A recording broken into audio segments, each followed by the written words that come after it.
Shalom Obracha, on a étudié aujourd'hui le Shulchan Aruch Shin Tet Zayin Tsev Gimel concernant la halakha de Tzeda, donc de capturer pendant Shabbat. Il y a une distinction, si c'est une espèce capturable, ce serait un sur Torah, si c'est des Rabbanan, si c'est une espèce qui n'est pas habituée à être capturée.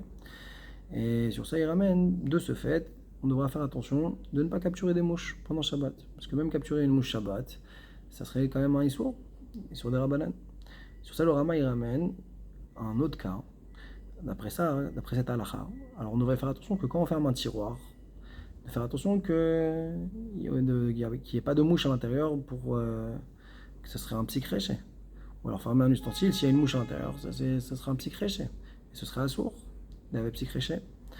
Et il y a qui sont mekilim, ils ramènent le yesh mekilin, que si jamais la mouche elle s'enfuirait au moment où tu ouvrirais le keli ou la teva, alors il n'y a pas de problème. Sur ça, le tour, concernant cette halakha-là, il ramène le Baal HaTrumot, qui dit que justement, concernant le cas de la teva où il y aurait une mouche dedans, alors il ne faudrait pas fermer le tiroir, mais il faudrait mettre un couteau qui puisse laisser une ouverture et que elle puisse envoler pour que ce soit d'avoir chez nous mitkaven. Et le tour, il dit venireli she'en tzarich ledagdeg beze. Il ne faut pas préciser, il ne faut pas apprendre d'ici. On a l'impression que le tour, il va être cholek, et c'est ça la compréhension logique a priori du tour, c'est que le tour, il est cholek sur le Baal HaTrumot. Et lui, il dit au contraire, on peut apprendre de la halakha de Kaveret, comme il dit que la ruche, c'est permis d'être porès, martzelet, de mettre un tapis dessus, à condition qu'il n'ait pas l'intention de capturer, d'accord? Et que même si la Kaveret elle est ktana, et que les dvorim elles sont nitzojim, c'est permis.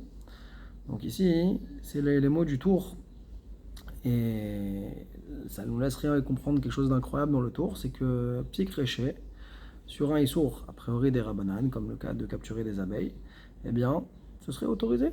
Ce serait autorisé. Et sur ça, le Taz, il vient, il est matché, mais le tour, comment tu peux dire une chose pareille? Psychréché, c'est autorisé. Même Rabbi Shimon d'accord de dire que dans Psychréché, c'est assour. Donc comment toi, tu peux venir et permettre? En plus de ça, hein, tu parles de Kaveret, qui est Ktana, la ruche qui était petite. Donc tu commences à rentrer dans des shiurim, dans des mesures.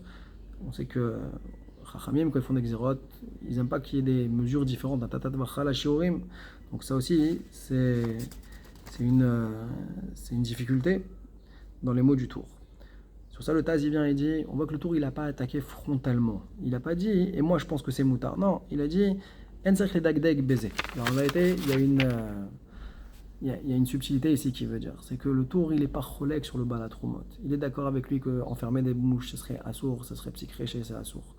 Seulement, dans quel contexte il a parlé le tour? C'est par rapport au fait, est-ce qu'il faut vérifier? Est-ce qu'il y a une bdika à faire? Est-ce qu'il faut être les hayen? Est-ce qu'il y a des zvuvim ou pas? Et c'est sur ça qu'il est venu parler le tour. Et il a dit qu'il n'y avait pas besoin de vérifier. Pourquoi? Parce que le fait de ne pas savoir s'il y a des mouches ou pas, alors ça revient à un cas de safek psychréché.